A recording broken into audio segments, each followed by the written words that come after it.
Hello, AP. This is our last video for Unit 3, so we should be excited. All right. This video will look at spectroscopy and we'll go over some of the features that the AP curriculum expects you to have. We will see some stuff that we did not discuss in class. Don't worry about that. I'll explain exactly what you need to know.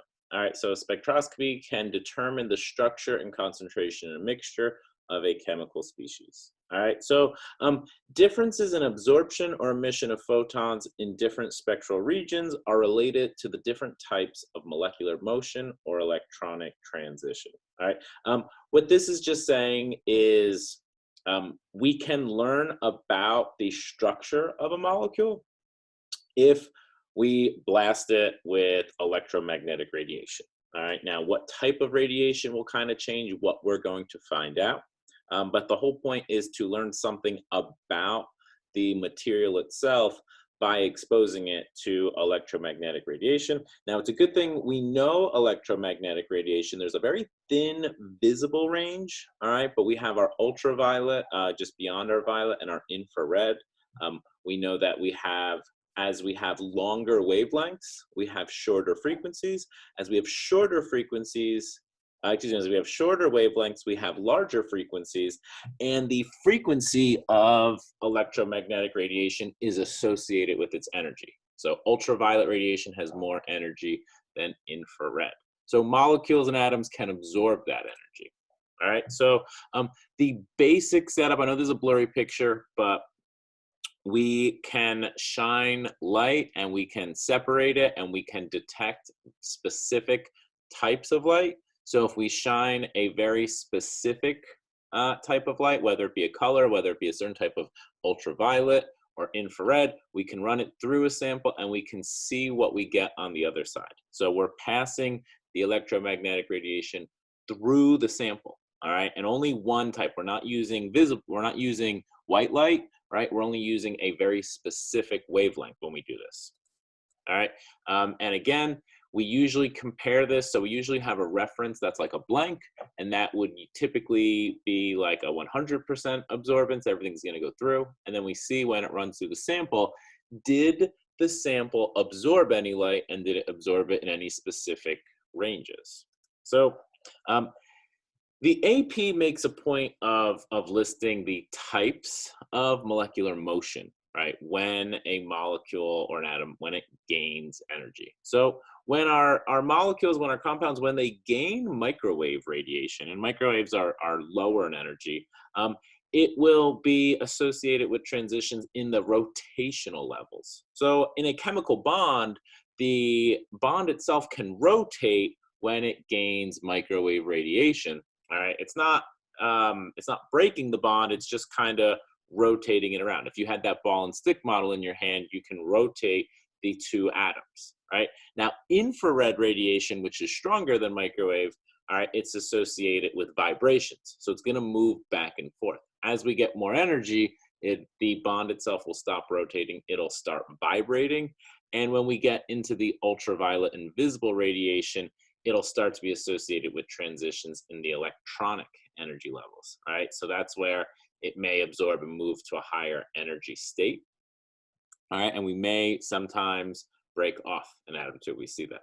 All right, this is something we didn't talk about in class. In these next few slides, I'm gonna go a bit above and beyond what we've seen in chemistry class. I think that the AP chemistry curriculum, it really wants to get into spectroscopy, but the reality is spectroscopy is a very difficult topic. It comes in a couple of different classes. You'll see it in organic chemistry. If you go on and study chemistry, there will be whole classes just on spectroscopy. So the AP curriculum, it really wants it there, but there's so much background that it kind of can't quite get it all in there, but it tries to. It tries to use it as prompts. So I'll kind of explain how it would be used in those chem classes and what we need here. I don't think you would ever be asked anything beyond this. I don't think that you need to memorize it anyway. If you're really worried about it, just keep in mind that the motion intensifies as we gain more energy. So the rotation is not as big as the vibrations, is not as big as the electronic energy levels, right? Those shifts, right? Because the microwaves have less energy than the infrared and the ultraviolet. Um, Honestly, microwave radiation, it is not used in a lot of spectroscopy. I provided this schematic of how a microwave works. Um, Inside your microwave, it's constantly oscillating back and forth, turning on, turning off, and the molecules in whatever food you're heating up, and they get spread out by a fan as shown, so that, and the plate rotates so that it moves about properly, so that no one region gets more than another. The molecules, they gain the energy, so they rotate, and then they relax when the energy is cut off, and it goes back and forth so quickly that the molecules themselves are rotating so much, they're producing their own kinetic energy. They're actually cooking themselves by vibrating, all right, from those rotational transitions. All right, again, microwaves are not going to be used. Do not worry about anything on this slide. It's just there for your amusement to see how a microwave works. And again, microwave rotational transitions. It's just the bond rotating back and forth. All right. So now the infrared radiation is actually used often in organic chemistry classes. All right. So if you take organic here at our school, or you take it at another school in college, you will use infrared spectroscopy in the lab. All right. You are subjecting your sample to infrared radiation. That's going to cause vibrations in the bonds, and you're going to be looking for the absorptions. You're going to be looking for certain ranges of infrared radiation where you don't get as much transmitted across. It doesn't make it to the detector screen because it's been absorbed by a chemical bond to cause it to vibrate. All right, there's all these different types of vibrating: symmetric, asymmetric, rocking, scissoring, wagging, twisting. None of that is needed for us. It's just causing these bonds to vibrate in some manner. All right, so it's not the rotational, it's vibrating back and forth, coming into each other, something like that. All right, how it ends up getting used. This is what your graphs look like. You have the different wavelengths on the bottom, and we are basing it on a 100% transmittance. So anywhere where we're near 100%, that means most of the infrared radiation we are transmitting is being absorbed. All right. Now, when we get these peaks, right, that's where a majority of that energy is being absorbed, and it's being absorbed by a chemical bond. Now, what organic chemists have found out is different types of bonds absorb at different wavelengths. All right. So based on where the absorption takes place, they can determine, is there an OH bond present? Is there a C double bond O bond present? Is there a CO bond present? For our organic molecules, we're going to see a lot of the CH bonds. So the point of doing an infrared spectroscopy, and especially if you were in like an organic chemistry class, it's to identify the types of bonds. It doesn't give us any information about the relative number of bonds. So it's kind of incomplete evidence, but it just tells you if you have OH, if you have CO, if you have C double bond O, if you had CN. It helps you identify the functional groups you may have in a sample. All right. If you were to put a species that was wet, you're going to get those OH bonds because you have the H2O from the water. All right. So that's where it's being used as. I haven't really seen any questions on infrared spectroscopy. You do not need to know any more than that. All right. Again, you will see it in later chemistry classes, and I think the College Board just wants to get to those later classes, but we just got to keep in mind that this is supposed to be a general chemistry class. So that organic stuff, it'll come later. It'll come in time. All right, so again, we just see where the different types of bonds exist, and we kind of use that information almost like a puzzle to put together certain molecules. All right, but again, outside of the scope of AP Chemistry, it's listed in Unit 3, but I really don't think that any of it comes up. Now, The ultraviolet visible radiation spectroscopy is absolutely something that we do in general chemistry. It's absolutely part of the AP curriculum. You may remember that from class. These are the cuvettes that we run light through. Here we see a range of colors. To me, I'm thinking this is a chemical equilibrium, and these are all at different equilibrium positions based on the amounts of reactants and products, and we can measure the wavelengths of the different lights. That gives us an idea of concentration, all stuff like that. So we've used this in class. That's the SpectroVis Plus, right? It's UV and visible radiation. And we have to put the cuvettes in. We run the light through. We see what gets transmitted. All right, we use these cuvettes. They have a clear side, and then the other two sides are typically either like ridged or frosted, and that's to prevent light from escaping from the sides of the container where you run the light through. All right, so how does it work? This is the Beer-Lambert law, all right, which relates the absorption of light by a solution to the three variables according to the equation, right? So the absorption, it equals, here they have it listed as E, B, and C. We've seen it as A, B, and C. The molar absorptivity, usually it's a lowercase a, here they're going with an E. How intensely a sample or molecule or ions absorbs light of a specific wavelength. The path length, B, and the concentration, C. So light comes in at a certain wavelength. That's important. We use a specific wavelength when we do the UV vis spectroscopy. These devices can do all the wavelengths at once, but we only use one to analyze it. And then we see how much light comes through. If the energy of that light is absorbed by the species, then we're going to get less light coming through the other side. And that's often what happens in our colored solutions.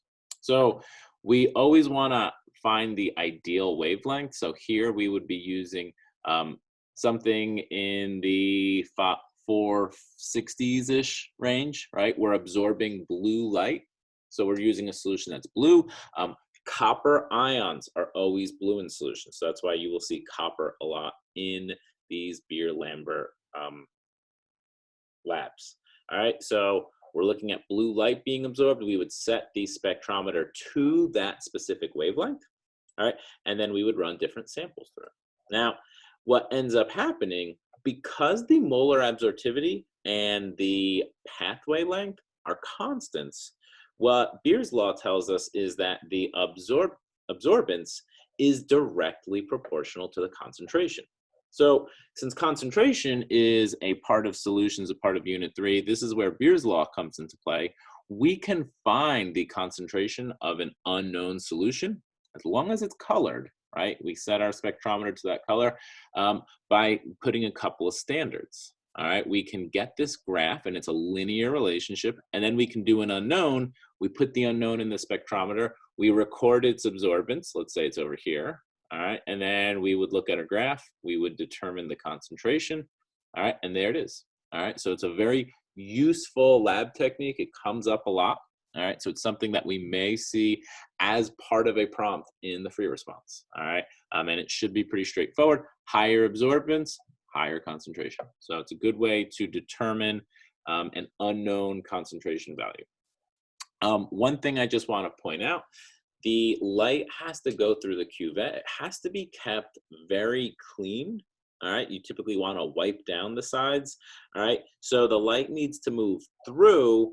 All right, we want to prevent any scattering, which is why we use these small cuvettes, and it's why we also have those ribbed sides. So if there is scattering, it's not coming out, it can still make it through, all right, as that light bounces around.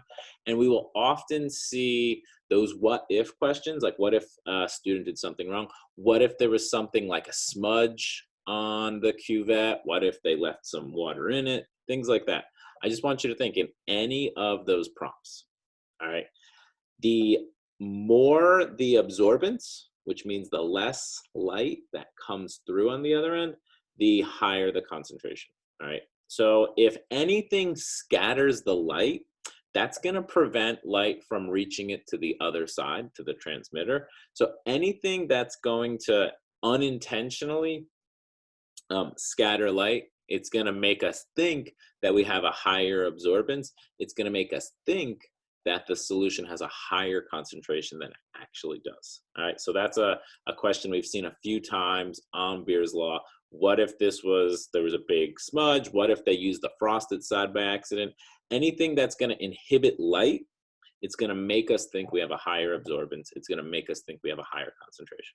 All right, so the last thing about Unit 3, and I don't really know exactly why it's here, it's just kind of thrown together, is the photoelectric effect.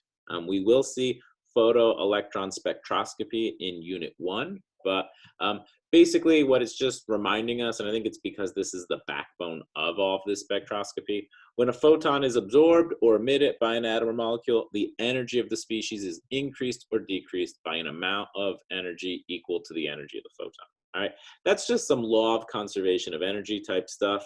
If something is absorbing energy, all right, now it's at a higher energy state. If it's losing energy, that energy has gone somewhere else. We know that if we shine light at the right frequency at a metal, we can get an electron to be emitted. That's the photoelectric effect. It just really wants you to remember that the wavelength of the electromagnetic wave is related to the frequency and the speed of light by the equation c, speed of light, equals lambda nu, wavelength times frequency. I think we've done a lot of work with that, so we feel comfortable there. The energy of a photon is related to the frequency of the electromagnetic wave through Planck's equation, E equals h nu. So all just stuff we've seen. In all of these spectroscopies, we're sending different amounts of energy, so we're sending photons with different frequencies. All right, but I think that's background that we should feel pretty comfortable with. We will see these PES diagrams when we review Unit 1. All right, so that is not specifically what they're talking about in Unit 3, but they're pretty simple. The peaks tell us how many electrons coming out of an atom. And again, we'll review that in a later unit. So the biggest thing I would say is Beer's Law, this absorbance versus concentration graph. This is the piece that you really need to know coming out of Unit 3. All right, you don't need to worry about the microwaves. You'll see IR spectroscopy if you take more chemistry classes in college. So this is not going to come up. It's not an important part of the curriculum. All right, it's mostly Beer's Law. That's I would say, the most enduring piece of spectroscopy in Unit 3. All right. So that concludes our review on Unit 3. All right, and you know, we'll try to get all of the units on here so you can just watch them one by one.